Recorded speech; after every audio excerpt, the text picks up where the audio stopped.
Welcome back to our channel on this incredibly heavy Tuesday where the soap world is standing still to process the monumental shift we just witnessed on screen.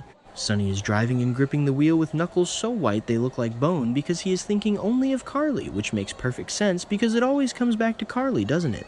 The woman he has loved and hated and married and divorced and saved a million times over is in danger again.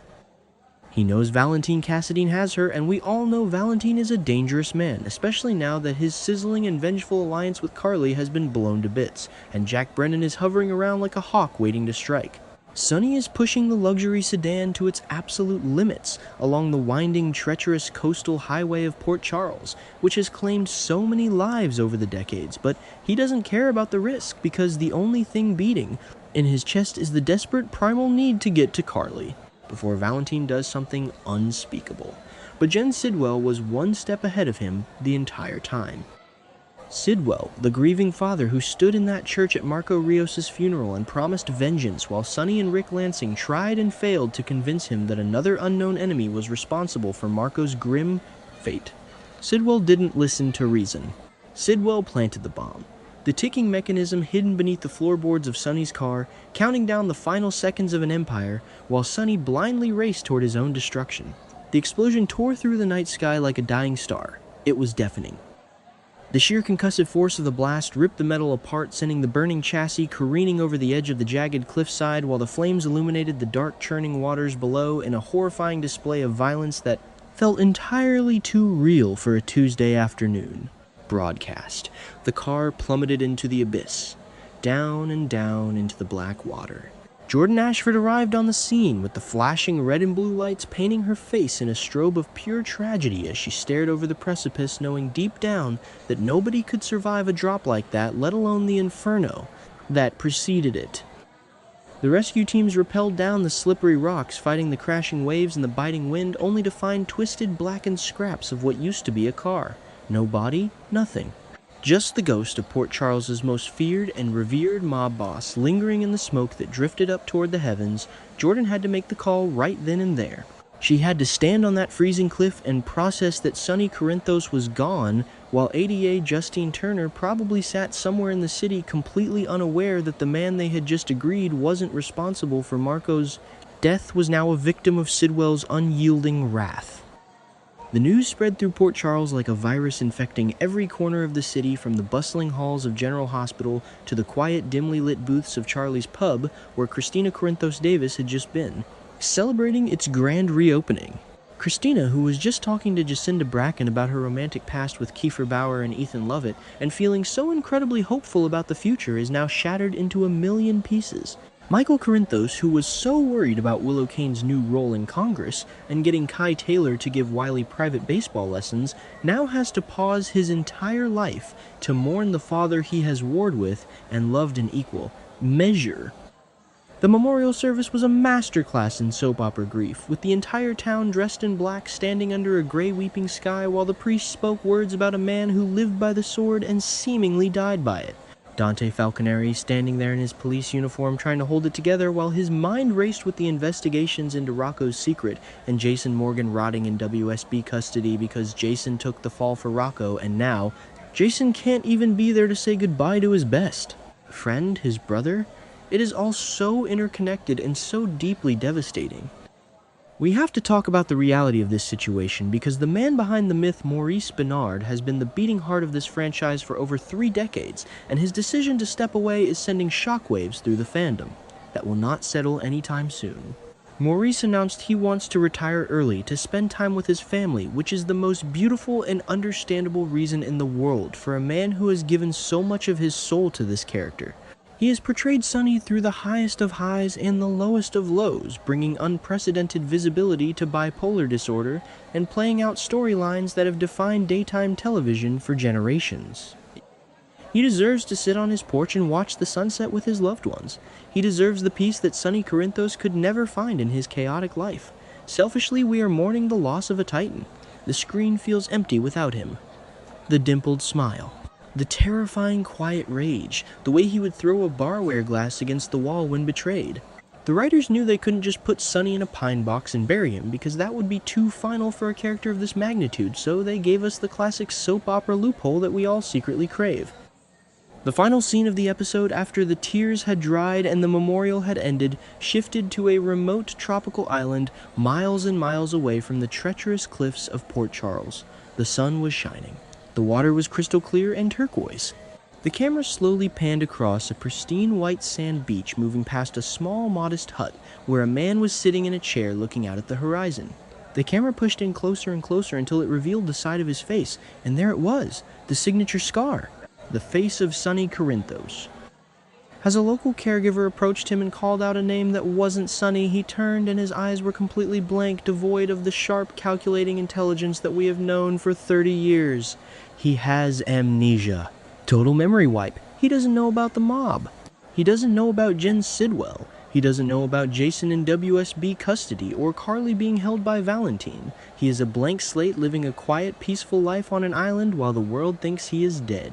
Let's circle back to Jen Sidwell, because the sheer audacity of this man to orchestrate a car bombing in the middle of Port Charles while supposedly mourning his son Marco is a testament to the kind of villain he truly is. Sidwell stood in that church and looked Ava Jerome in the eye and opened up about his grief, but it was all a mask for the cold, calculated monster underneath who was busy wiring explosives to Sonny's car. Did Sidwell know that Sonny was on his way to find Valentine? Did he track Sonny's movements, knowing that Sonny's Achilles heel has always been Carly, and that he would rush blindly into danger to save her? It makes you wonder if Sidwell had inside help, or if he is just that good at predicting the moves of a mob boss who has become increasingly isolated and vulnerable, especially with Jason Morgan shipped off to the WSB. What about Danny Morgan? Danny, who hid in the bushes and heard Rick Lansing say that Sidwell was pulling the strings on the events that led to Jason's arrest.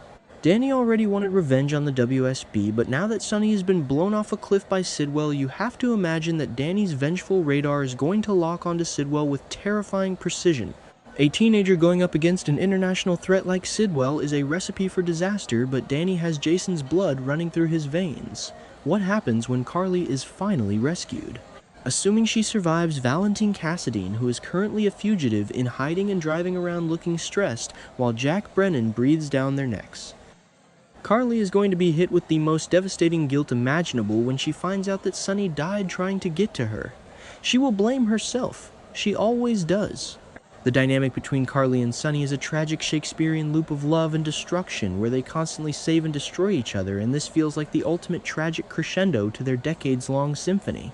Carly will stand on that cliffside where Jordan found the wreckage, and she will scream into the wind. She will demand answers. She might even team up with Brennan despite their serious confrontation to hunt down Sidwell, because hell hath no fury like a grieving Carly Corinthos. The amnesia storyline on the island is giving us major Nixon Falls vibes, but this feels entirely different. When Sonny was Mike in Nixon Falls, he was working in a bar and falling in love with Nina Reeves, but he was still in the United States, and there was always the ticking clock of someone finding him. This remote island feels utterly disconnected from reality. It feels like a genuine retirement for the character. A way for Maurice Benard to step away from the grueling daily grind of soap opera production while leaving a tiny crack in the door just in case he ever wants to return for a cameo 5 or 10 years down the line. It is the most respectful way to handle the exit of a legend. He isn't murdered in cold blood, he isn't rotting in a prison cell, he is at peace. The irony is thick and heavy. The man who controlled the criminal underworld, who ordered hits and manipulated politicians and lived a life of constant paranoia, is now sitting on a beach with no memory of the blood on his hands. He is innocent again. Think about Christina. She was just getting ready for her special night at Charlie's pub, and Sonny assured her it was going to be a great night. He smiled at her. That might be the last memory she has of her father. A warm, supportive smile before he was blown to pieces by a vengeful, grieving father. Christina has already been through so much trauma with Kiefer Bauer and the cult and everything else she confided in Jacinda Bracken about. Losing Sonny now when Ethan Lovett is on the horizon and her life is in transition might completely break her. Dante is a cop. He is sworn to uphold the law, but his father was just murdered by a man who is walking around free. Will Dante cross the line? Will he drop the badge and go after Sidwell himself? Especially while he is already digging into Rocco's secret and grilling Lulu Spencer about Rocco's cut hand. The pressure on Dante is immense. The walls are closing in on his son Rocco, who shot Ross Cullum, and now the walls have completely collapsed on his father. We cannot ignore the ripple effects this will have on the 5 families. Sonny kept the peace. Sonny was the terrifying anchor that stopped Port Charles from devolving into total mob warfare. With Sonny gone and Jason Morgan locked away in a WSB facility taking the fall for Rocco, who is going to step up? Who takes the territory? Does Sidwell move in and try to claim Port Charles for himself? Does Michael step back into the dark side of the family business despite his concerns over Willow's congressional role and Kai Taylor giving Wiley baseball lessons? Michael has always flirted with the darkness. He has the Corinthos name, he has the ruthless streak when pushed. The sheer volume of storylines intersecting right now is staggering. Britt Westbourne is backed into a corner by Ross Cullum, who is withholding her medication until she reveals who shot him on Pier 55. Britt knows Cullum murdered Marco Rios, and she wants to blab about it, but she is also getting warnings from Cassius Faison that Sidwell wants her dealt with permanently. Could Sidwell have ordered Pascal to take out Britt? Is Pascal solely focused on murdering Lucas Jones to channel his grief over Marco? If Sidwell is eliminating all of Sonny's allies and anyone who gets in his way, Port Charles is going to run red with blood.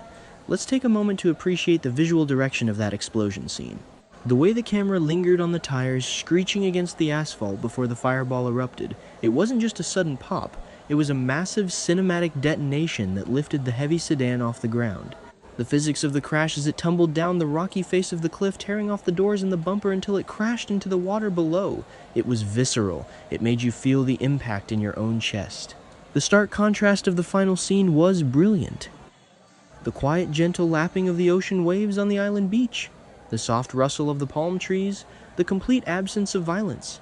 It was poetic cinema on a daytime budget. Maurice Benard has earned this rest. He has been open about his own struggles with mental health and how playing such an intense, dark character for so long takes a toll on the mind and the body. He has advocated for mental health awareness.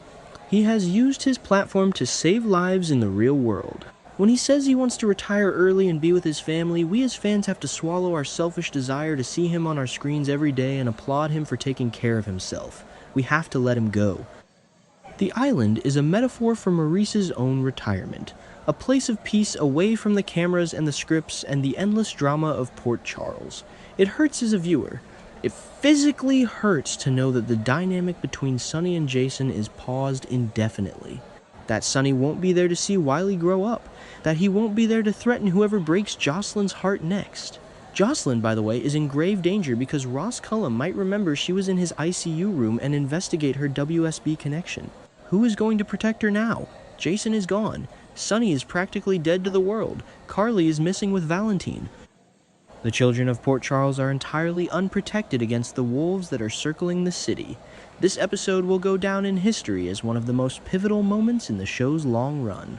The day the king was dethroned not by a rival mob boss in a grand shootout, but by a hidden bomb planted by a grieving father while rushing to save the woman he loves. It is tragic, it is beautiful, it is the absolute essence of soap opera storytelling. The amnesiac man on the beach doesn't know how much he is loved. He doesn't know the tears that are falling for him back home. He just watches the waves roll in. We watch him, hoping that maybe someday the memories will return. Knowing that if they don't, he is finally at peace. Goodbye, Sonny Corinthos. Thank you, Maurice Benard.